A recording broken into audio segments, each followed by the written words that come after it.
You want to retire in your 50s or your late 50s, but you live somewhere expensive and you're not sure if your plan is realistic. Maybe you've run the numbers a dozen times, you've heard all the rules of thumbs, but you're wondering if it makes sense. And without a clear benchmark, you're stuck guessing, can you actually afford to stop working, or do you need to grind it out maybe a few more years?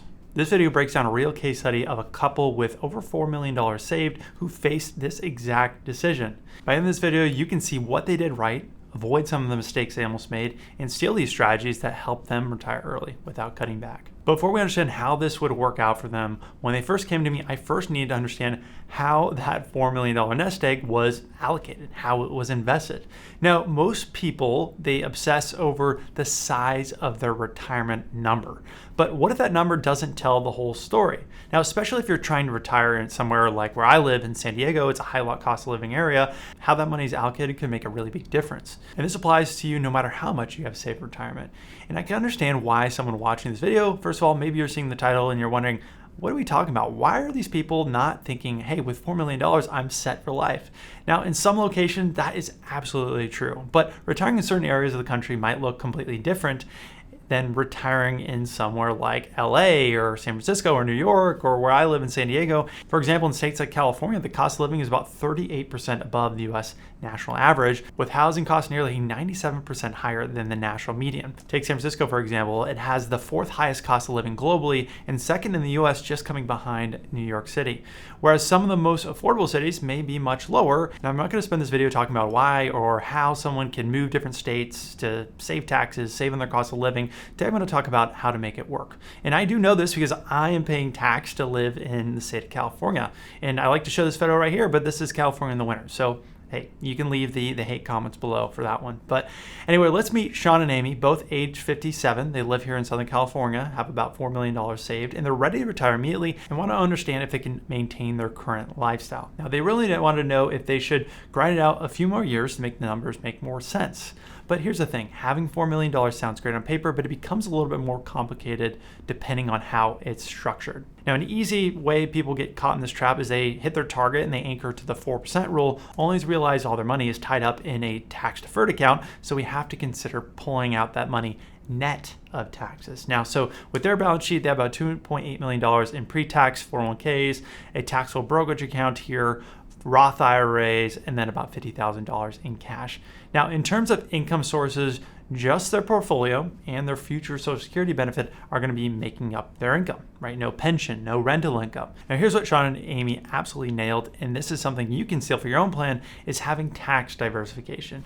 Now, while most people dump everything into their 401k, they strategically built 3 different tax buckets. This single decision gave them the flexibility to retire early without being trapped by tax penalties or forced into higher tax brackets. It just gives you an extra layer of flexibility with your income strategy. Now, I know this case study is probably not your exact situation, so if you are looking for a custom strategy, that's exactly what we do here at my firm, so click the link in the description below. But I'm hoping you'll find this helpful and really understand what's possible when it comes to retirement spending. Now, here's where Sean and Amy almost made a very common mistake. When they first came to me, they were convinced they needed to chase high-yield investments to replace their paychecks. For many of you, that may sound very familiar. They were focused on dividend investing, mutual funds, yielding close to 8%, closed-end funds, high-yield bonds, anything that would pay the income right away without having to trim the investments, without having to selling principal. Now, it's easy to think that income equals safety, especially when you're leaving a paycheck behind. But what if chasing high-yield investments is actually a little bit riskier than you think? Now, let me show you what I mean by that. I've seen this before. Someone will call them Sam. They reached out and they were retiring in their 50s, and they were starting to think and start to tinker around with their portfolio and starting to build out a very high-yield investment strategy. You know, some of the funds yielding 8 to 9%, high dividend stocks, high yield bonds. But what he didn't realize, what many of those investments were taking on a hidden risk to produce those returns: illiquidity, leverage, or big drawdowns when things get volatile. Now, for example, he owned a high yield long-term government bond fund, and it looks great on paper, you get a higher yield, but we have to view this into the context of risk. What is the purpose of owning bonds? Because in 2022, when interest rates spiked, it was down over 31% compared to the S&P 500, which is all stocks, which in theory should have more risk, was only down 18%. In owning a few dividend stocks, he was at risk of a prolonged bear market, and suddenly the income strategy that he had built around turned into, how do I avoid selling at a loss? Your stocks are down, and your bonds are down. How do you actually create that income? Now, to be clear, I'm not completely against dividends. I think it's a very important part of a long-term strategy, but it's only one part of return, and it's not free money. Now, stocks have capital appreciation and dividends that make up total return. When a stock pays out a dividend, the price drops by that amount. Just because stock has a high dividend doesn't mean it will continue to appreciate and beat inflation over the long term. And it can especially be risky if you're only investing in a handful of stocks and a handful of dividend stocks. The inflation is what you're fighting against for the rest of your retirement. So when we looked at Sean and Amy's situation, we knew we needed a more intentional framework. That's why we implemented something more in alignment with our goal of early retirement. And there's really three parts to this system. Essentially what we talked about was viewing each dollar in terms of its purpose. And this is separate from their emergency fund of cash, which typically will want to keep between 3 to 6 months of liquid and available cash ready if your car breaks down or you have a large medical expense or something in the house breaks. We want to be able to cover those costs right away. But looking at their entire portfolio, the first bucket of money is going to be about 1 to 2 years of living expenses and something much more short term. Things like treasuries, much shorter term cash equivalents, money market funds that are not very liquid. They're not going to grow like gangbusters, but they're going to be there for you during bear markets, during times when stocks go down, and they're very stable comparatively. But then you have the second bucket, which is a little bit more short to medium term money. These could be things like bonds. Now, these investments are still liquid, meaning you can access these funds if needed, but they offer the potential of slightly higher returns compared to cash because you get both yield and capital appreciation. And although there's a little bit more volatility with things like bonds than just general cash, we want to target the more shorter term to higher quality bonds to help with that volatility rather than like we saw with those long-term bonds that can be quite volatile because of interest rates. And finally, there's the third bucket. And this is huge for them. And for those of you that do want to retire early, and that is having a well-diversified equity portfolio, right? Owning some of the world's greatest companies. I'm also reminded to look at this long-term chart of stock returns. Now, stocks are what you want to own over the long term. That is what helps you continue to buy the things you want to buy. And that can mean owning a mix of US stocks, international stocks, small cap stocks, value stocks, stocks that perform differently. Now, when it comes to retirement, the goal isn't just to preserve capital and live off your interest, especially if you retire early. It's to make sure your money can continue to grow so you can buy the things you want to buy, not just for the next 10 years, but 20, 30, some people even 40 years, depending on how early you retire. Now, here's what you can steal for your own strategy. And that is, again, is optimizing each dollar in your portfolio to have a purpose. Having shorter term liquid investments, a medium term bucket, and then the long term growth bucket for things like stocks, each serving a specific purpose in your overall withdrawal strategy. But we still have a little bit of a problem because some people focus so much on the investment strategy that they forget to marry it to their financial plan and their tax plan. Because even if we could beat the market by 2% every single year, but you still run out of money, that would not be considered a win. And what they shared, based on retiring comfortably and maintaining their standard of living in California, they want to maintain about $18,000 a month in the early years of retirement to cover their baseline expenses, as well as some of the other expenses that are not going to last forever. For example, we have their mortgage payment. That's going to eventually go away. They have travel that they want to do more heavily in the early years. They call them the go-go years, as well as private health insurance, which is going to be a little bit costlier for them until they can get to Medicare age. That's over $8,000 of additional spending per month that is not going to last forever. So if this is you, does your plan factor in those changing expenses throughout your retirement? And that's a very common mistake that people usually miss is they run a very conservative base case of the plan using an online tool, and maybe it says 99% success, or their advisor runs a very base case of the plan using a Monte Carlo. They print out a stack of 100 pieces of paper, slap it on your desk and say, hey, we're not going to change anything from here, right? Well, in reality, that is not how retirement works. Now, most tools out there for retirees or even for yourself can project things out linearly with constant growth rates, taxes, inflation, and investment returns, and is really good for putting together a big picture trend of what your retirement might look like. In fact, I'd say 80% of the people that have actually reached out to our firm to start working with us have already created some sort of projection, or their advisor has. But a projection can be useless if it's not updated regularly, and then it becomes completely stale. Now, what Sean and Amy wanted to know was how much is possible for them to spend, and what happens if we're doing all the spending, we're enjoying our time, we're traveling, maybe we're in Italy, and then all of a sudden the market drops. Now, will our money last? Can we continue to spend? And at what point should we maybe slow down spending? And that's one of the biggest challenges for people who want to retire early. And it's developing a strategy for withdrawing money that's sustainable even when, not if, markets aren't cooperating. And this is exactly what you want to think through. Now, for them, they didn't want to just retire. They wanted to maintain their $18,000 a month lifestyle here in Southern California. The question wasn't, can we survive? We want to do this and be able to thrive. And I think the difference between that is often not just a good plan, but a great one. But the easy solution is just be conservative. Now, the most common one you'll read online is take 4% of your portfolio. I read sometimes on Reddit, I see retirees talk about, actually, we can only spend 3% to try to play it safe because they know they need the money to last longer. But what they're missing is a lot of context. Actually, Michael Kitces, one of the leading researchers in financial planning, did a study showing that if you do follow a 4% rule with a 60-40, the average result isn't running out of money, it's tripling your original principal over a 30-year period, even after adjusted for inflation and spending. And while there's certainly value in having a buffer for things like long-term care, unexpected expenses, most people I work with consider it more of a planned failure if they die with $20 million that they didn't get to fully enjoy. And the creator of the 4% rule himself admitted that this was designed for some of the worst possible retirement cases, not exactly the baseline that you should use. So if we know that 4% might be too conservative, what do we do about it? With Sean and Amy, we want a robust plan, something that could weather the storms, also account for longevity in their family, along with their tax situation and living in a high cost of living area. It's not just about how much you can withdraw, it's about how much you can draw after taxes and still meet your income need. Now, a lot of those traditional retirement strategies actually completely ignore taxes. And again, when you're thinking about a theoretical retirement strategy and then applying it to your plan, you need to remember to apply taxes, and that could be a big mistake to forget about. So here's what we did. We used a portfolio intentionally designed for retirement and implemented something we call the risk-based guardrails approach. There are a number of different ways to actually implement this, but the concept is what is very important to understand.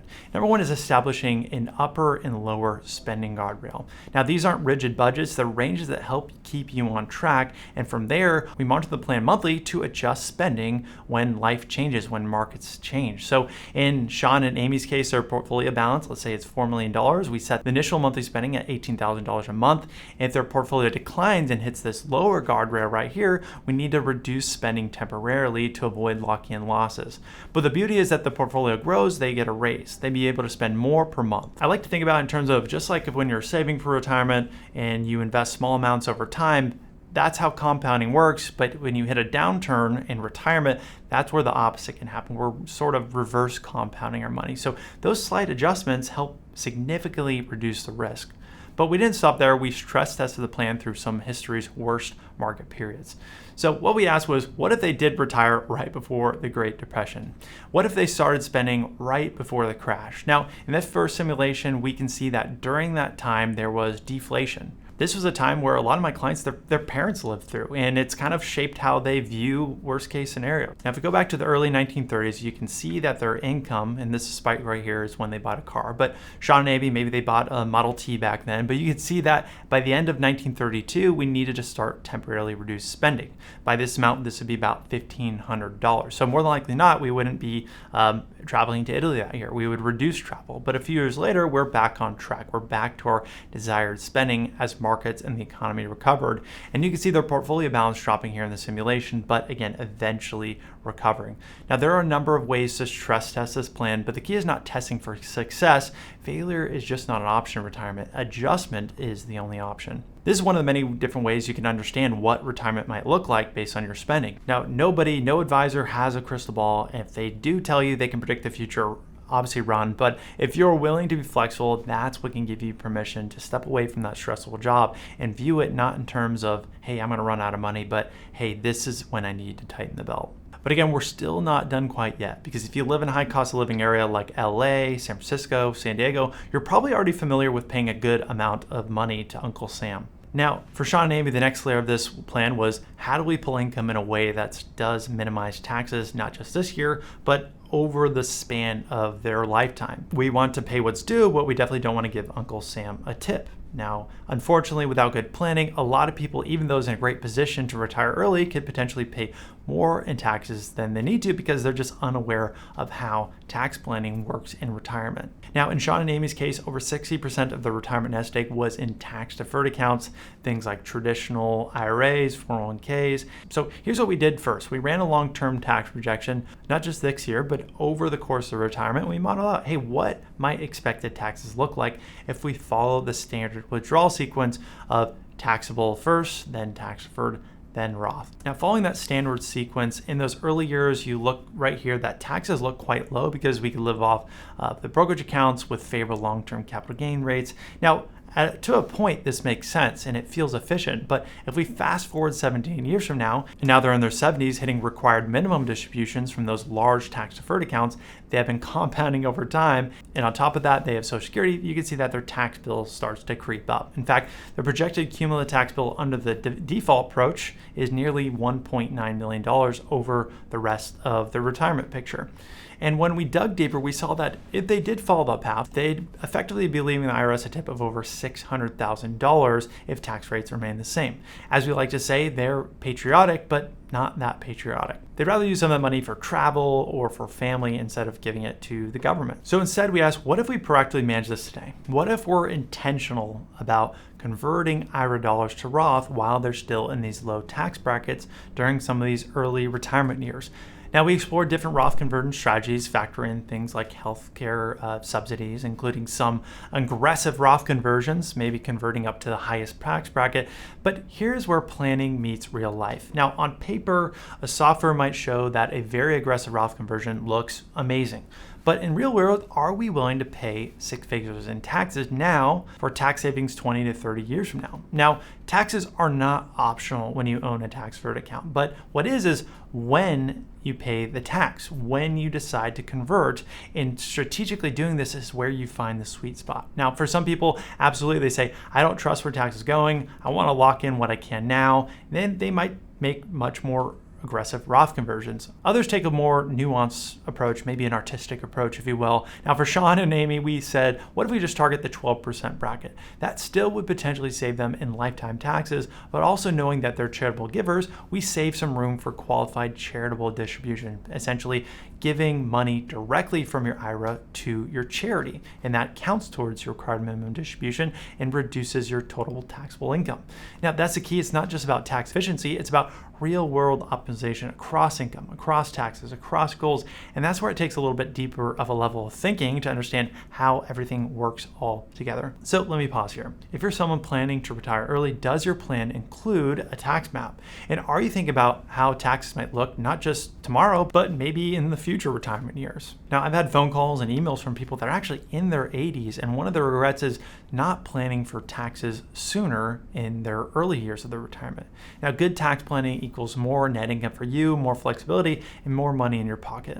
So by the end of this process, Sean and Amy felt a sense of relief. They knew that, yes, with clarity and confidence, they're in a position to retire early, even in a high cost of living city. They had a strategy that not only accounted for their lifestyle today, but also addressed the real risks of market downturns, rising costs, healthcare, longevity. They had a plan for when, not if, the markets go down. They knew how much they could spend, how much they needed to adjust, and where those boundaries were that could keep their retirement plan on track. They found their Roth conversion sweet spot, allowing to pay taxes as owed but not overpay, and they optimized their approach knowing that they are givers, so we don't over-convert. But maybe most importantly, they had a plan when they can step away and think freely about that next chapter, whether that means traveling more, giving generously, or simply slowing down. Now, here's the thing that I find: a lot of people are much closer to an early retirement than they think, but they're missing a key piece of the puzzle. I found a lot of people have done a lot of things really well, but many are simply unaware how taxes, investments, income strategy, and timing all needs to work together. That's why we built out this process, because early retirement isn't just about hitting a big nest egg number. It's about building a sustainable, tax smart, and purpose-driven life plan. Now, if you're in a similar position thinking about an early retirement, unsure about the details, or wondering if you're missing something, we'd be happy to chat with you. You can click the link in the description below to schedule a call with me or someone on my team at One Degree Advisors. And we specialize in helping people transition into an early retirement with confidence and clarity. Thanks so much for watching. I hope this gave you some insight and some encouragement. If you want to learn more about building your investment strategy for early retirement, you can click the link right here to check out this next video.